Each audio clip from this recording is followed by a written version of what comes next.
लगा दो। और जब तुम अपने मन और बुद्धि को मुझ में लगा दोगे तो निवसिष्यसि मय्येव, तुम मुझ में ही निवास करोगे, इसमें कोई दो राय नहीं। पहला सूत्र क्या बताया? अपने मन बुद्धि को मुझ में लगाना। यानी भगवान क्या कहते हैं कि हे भक्तों, तुम लोग अपने मन और बुद्धि को मुझ में लगाओ। अच्छा, अगर मान लीजिए कि कठिन लगता है किसी किसी को और वो अपनी मन बुद्धि को नहीं लगा पाता, तो ठीक है, नहीं लगा पाता तो उसके लिए दूसरा सूत्र, दूसरा अपना लो। क्या है दूसरा सूत्र? अथ चित्तं समाधातुं न शक्नोषि मयि स्थिरम् अभ्यास योगेन ततो मामिच्छाप्तुं धनंजय। और कदाचित अगर तुम अपने मन और बुद्धि को मुझ में नहीं लगा पाते हो, तुम्हें कष्ट का अनुभव हो रहा है, किसी कारणवश तुम नहीं लगा पाते हो, तब फिर तुम क्या करो? अभ्यास करो मुझे प्राप्त करने के लिए। अभ्यास योगेन ततो मामिच्छाप्तुं धनंजय। अभ्यास करने के लिए हमें क्या करना है? श्रवणं कीर्तनं विष्णु स्मरणं पाद सेवनम अर्चनम वंदनम दास्यम सख्यम आत्मनिवेदन। इन 9 प्रकार की, भागवत में 9 प्रकार की नवधा भक्ति बताई गई है। इनमें से किसी एक का हम सहारा ले लें और उस एक का सहारा लेकर के बस भगवान की शरण में हो जाएं, भगवान के ध्यान में लग जाएं और नित्य निरंतर केवल उसी एक राह में चलें तो हमारा जीवन सफल हो जाएगा। इस प्रकार से भगवान को प्राप्त करने के लिए अभ्यास करें। अच्छा, तो अभ्यास भी उसको नहीं करने का समय मिलता है, तब नहीं मिलता तो तीसरा उपाय कर लो। अभ्यासेऽप्यसमर्थोऽसि मत्कर्म परमो भव मदर्थमपि कर्माणि कुर्वन् सिद्धिं वाप्स्यसि। और अगर तुम अभ्यास भी नहीं कर सकते हो, तुम्हें अभ्यास करने का भी समय नहीं मिलता, तो तुम केवल ये सरल मार्ग है, ये कर लो कि जो भी कर्म करते हो संसार में, जो भी कर्म करते हो वह सब मुझे समर्पित कर दो। मदर्थम अपि कर्माणि, मेरे लिए कर्म करो। ये मान लो कि ये संसार मेरा है और संसार का मालिक मैं हूँ, तो जो भी कार्य कर रहा हूँ भगवान के लिए कर रहा हूँ। ये यहाँ विश्व गीता प्रतिष्ठान के द्वारा जो ये गीता स्वाध्याय शिक्षा वर्ग अभ्यास वर्ग रखा गया है, ये किसी पंडित जी का काम नहीं है, त्रिपाठी जी का काम नहीं है, दुबे जी का काम नहीं है। ये सब भगवान का काम है, भगवान के ज्ञान का प्रचार प्रसार का काम है। यह भी भगवान को समर्पित है। और भगवान को समर्पित करके जब तुम कोई काम करोगे तो भगवान का उद्घोष है कि मदर्थम अपि कर्माणि कुर्वन् सिद्धिं अवाप्स्यसि। जब तुम मेरे लिए कर्म करोगे तो वही सिद्धि को प्राप्त कर लोगे। कौन सी सिद्धि? भगवान को प्राप्त करने वाली सिद्धि। अच्छा, अगर ये भी नहीं कर पाते भैया, 1 2 3 मंत्र बताए, अगर इन 3 में से तुम्हें नहीं पसंद आ रहा है, ये भी नहीं कर पाते हो, तो फिर चौथा कर लो। चौथे के बाद 5वां कोई सूत्र नहीं है हमें आपके, हमारे आपके लिए 5वां कोई सूत्र नहीं है। ध्यान रखिए, 3 सूत्र में अगर हम नहीं उसको कर पाते तो फिर ये चौथा करना ही पड़ेगा। क्या? अथैतदप्यशक्तोऽसि कर्तुं मद्योगमाश्रितः सर्वकर्म फलत्यागं ततः कुर्यात्मवान्। अगर तुम ऐसा भी नहीं कर सकते हो तो फिर इतना कर लो कि सर्व कर्म फल त्यागः, अपने संपूर्ण कर्मों के फल की आशा को छोड़ दो, फल का त्याग कर दो। फल को जब त्याग कर दोगे तब भी तुम मुझे प्राप्त कर लोगे, क्योंकि तुम्हारा अधिकार करने का नहीं है। कर्मण्येवाधिकारस्ते मा फलेषु कदाचन, केवल कर्म करने में तुम्हारा अधिकार है, फल में नहीं। इसलिए कर्म करते जाओ, कर्म के फल में आसक्ति मत रखो, कर्म के फल में अपने मन को मत लगाओ, उस फल का त्याग करो। जब कर्म के फल का त्याग कर दोगे तब भी तुम मुझे ही प्राप्त कर लोगे। और त्याग एक ऐसी चीज है जो परमात्मा से साक्षात मुलाकात करा देती है। श्रेयो हि ज्ञानम अभ्यास ध्यानात् ध्यानम विशिष्यते, ध्यानात् कर्म फल त्यागात् शान्तिरनन्तरं, त्यागात् शान्तिरनन्तरं। श्रेयो ज्ञानम अभ्यास, अभ्यास से ज्ञान अधिक श्रेष्ठ है। अज्ञानात् ध्यानम विशिष्यते, और ज्ञान से ध्यान अधिक श्रेष्ठ है। और ध्यानात् कर्म फल त्यागम, और उस ध्यान से भी बढ़कर है कर्मों के फल का त्याग करना। क्यों? त्यागात् शान्तिरनन्तरं, त्याग से अनंत शांति की प्राप्ति होती है, अर्थात परब्रह्म परमात्मा की प्राप्ति होती है, नारायण की शांति होती है। बोले वृंदावन बिहारी लाल की, शारदा मैया की, आज के सत्संग की जय श्री कृष्ण। धन्यवाद आदरणीय त्रिपाठी जी, सतना से पधारे हुए हमारे आदरणीय त्रिपाठी जी हैं। मैं 5 मिनट के लिए आपसे भी आग्रह करूंगा कि आप मंच पर पधार करके थोड़ा गीता का महत्व बतलाने की कृपा करें। आदरणीय आर.एस. त्रिपाठी जी, फिर उसके बाद में आगे कार्यक्रम।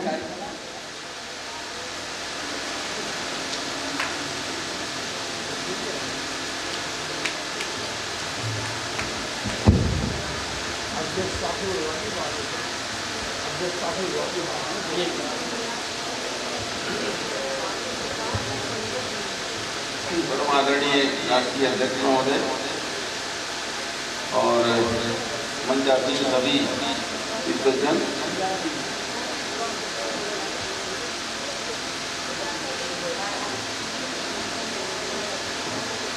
हमारे समग्र बैठे हुए नारी शक्तियाँ और बच्चे,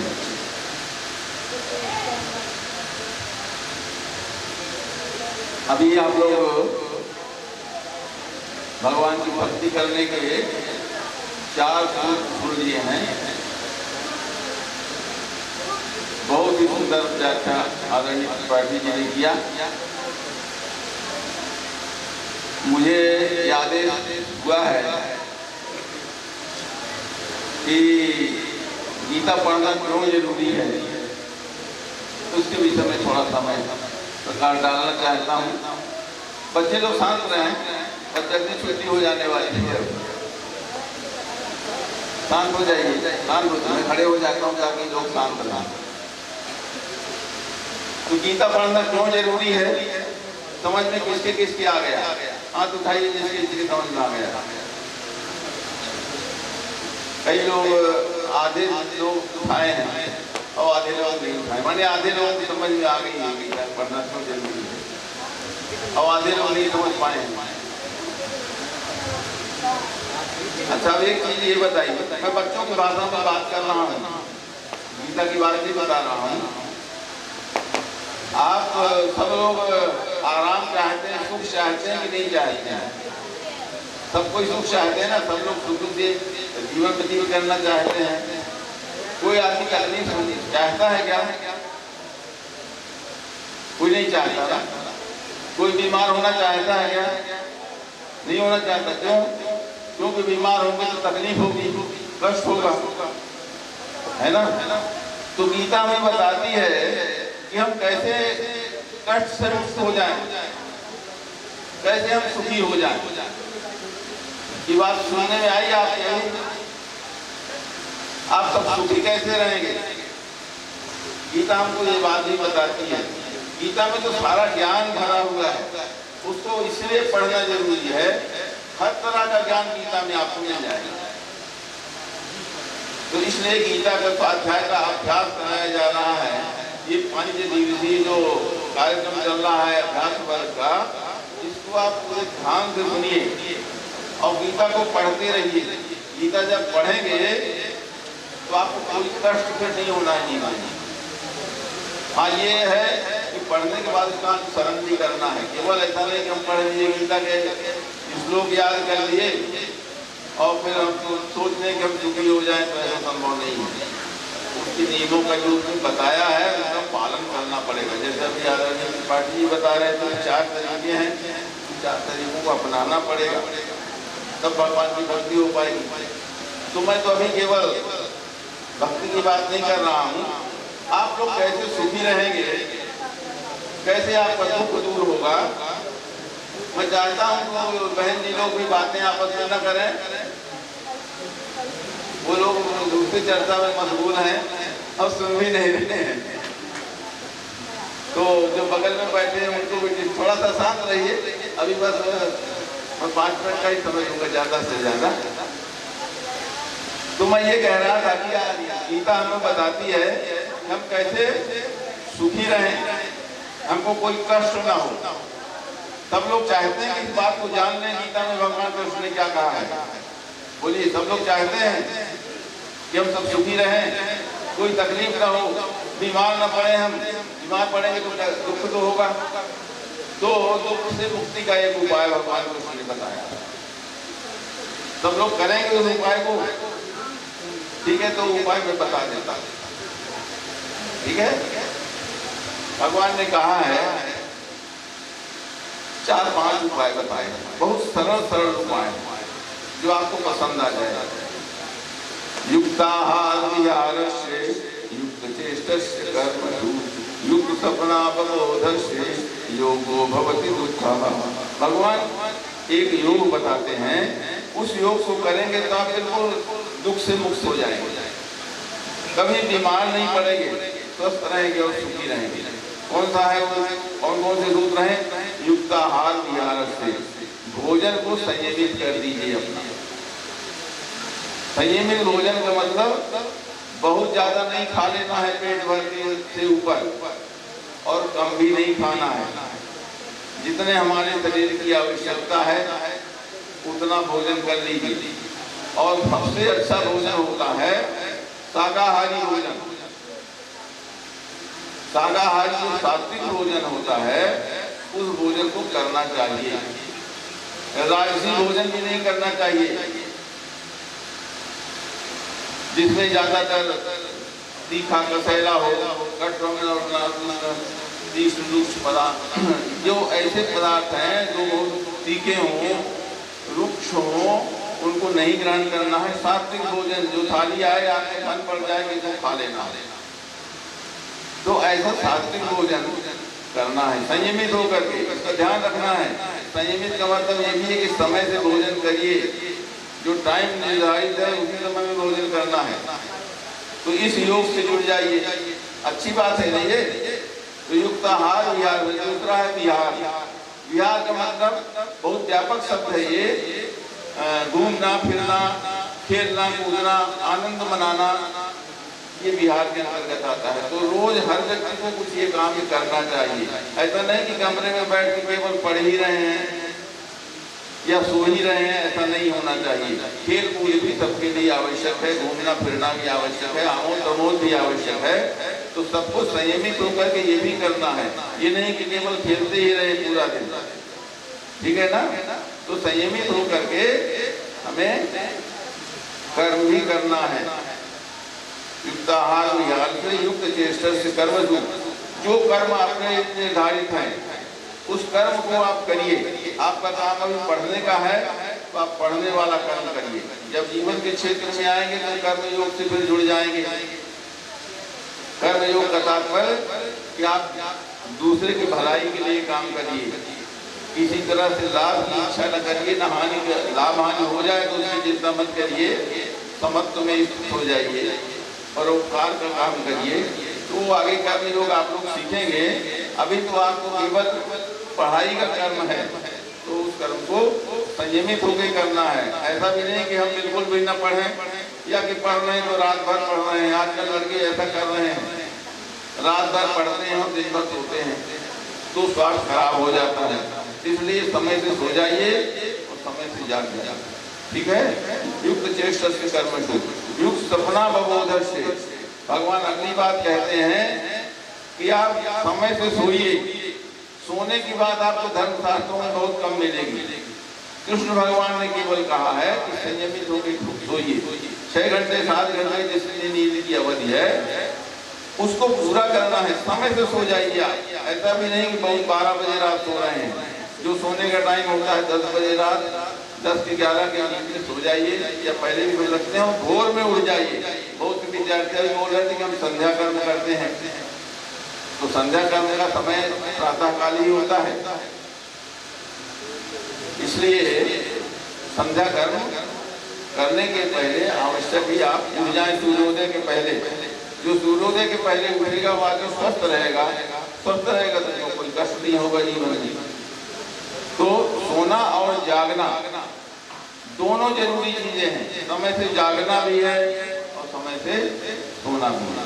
तो जितने उपाय अभी बताए हैं कृष्ण भगवान ने, इन योगों को करिए। आप अपने आप को जोड़ लीजिए इन कामों से, तो बिल्कुल स्वस्थ रहेंगे और सुखी रहेंगे, कोई कष्ट नहीं होगा। इसलिए गीता में बहुत अच्छी अच्छी बातें बताई गई हैं। आप लोग स्वाध्याय करिए गीता का, नित्य पाठ करिए गीता का, और अभ्यास कर करके उसको याद भी करने का प्रयास करें। अगर हमेशा पढ़ते रहेंगे तो याद भी हो जाएगी गीता की। बहुत हमारे साथ शुक्ला जी आए तो पूरा गीता याद है, और वो श्लोक सहित बता सकते हैं कि इस अध्याय में कौन सा श्लोक है। ऐसे ऐसे लोग इस सभा में हैं। तो मेरा सबसे आग्रह है, बस इन्हीं शब्दों के साथ मैं अपनी वाणी को विराम देता हूँ। ये सभी लोग करेंगे ना जो उपाय बताए भगवान ने, ठीक है। सब लोग आज से करिए जो नहीं करते हैं। भोजन संयमित होकर करिए, घूमिए भागिए खेलिए कूदिए समय से, और अपने पढ़ाई का काम है जो भी कर्म है उसको नियमित रूप से करिए। ऐसा नहीं कि कभी कभी काम ही नहीं कर रहे, कभी पढ़ नहीं रहे, ऐसा नहीं। विद्वान बनना है, पढ़ना है तो सब पढ़िए जाइए, ठीक है। और समय से सोइए, समय से जागिए। सब कोई कर सकते हैं काम, बहुत सहज काम है, लेकिन सबको इसको याद कर लेना है। इस श्लोक को भी याद कर लीजिए। भगवान गीता की कितनी अच्छी अच्छी बातें आप और सुनेंगे विद्वानों से गीता की बातें, तो आपको लगेगा कि ये तो सबसे अच्छा ग्रंथ यही है। इस ग्रंथ में जीवन की सारी बातें बताई गई हैं। जीने की कला गीता बताती है कि आपको कैसे जीवन जीना है। इसलिए सब लोग गीता पढ़िए, अभ्यास कर लीजिए इसको पढ़ने का। धन्यवाद।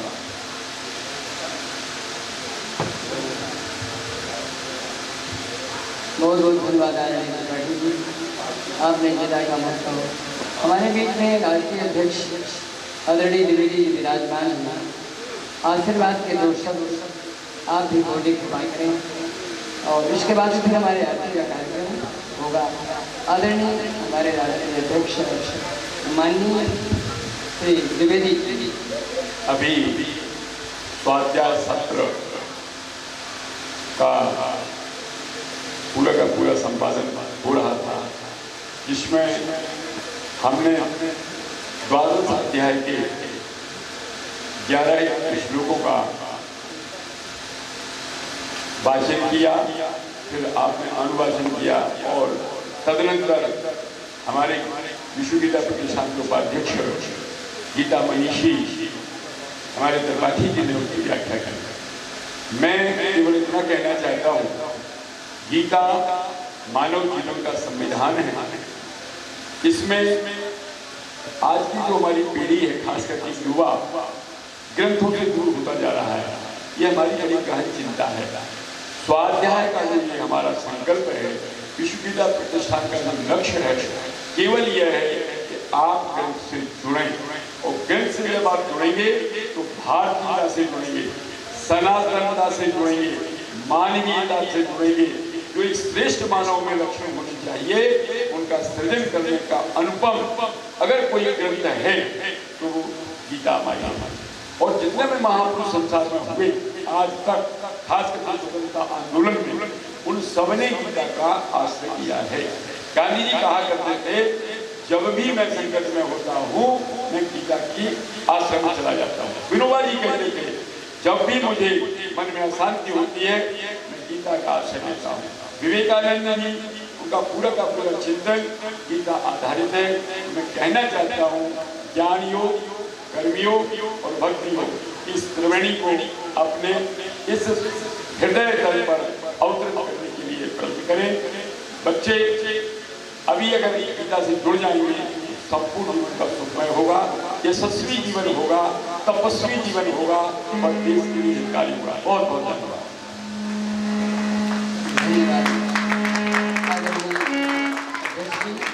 इसके बाद में अभी 2 श्लोक अवशेष हैं।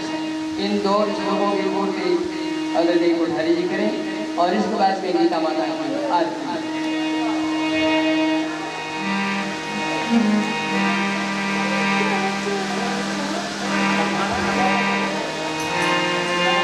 नमामि नमामि नमामि। पत्र में लिखा हुआ है प्रसाद एक कर। आरती होगी, इसके बाद में आरती बाद प्रसाद होगा, फिर बच्चे जाएंगे और बड़े लोग रुकेंगे। केवल बच्चों को जाने की अनुमति है, जो जाना चाहते हैं बाहर के वो आगे रुके रहेंगे यहाँ पर। नमामि नमामि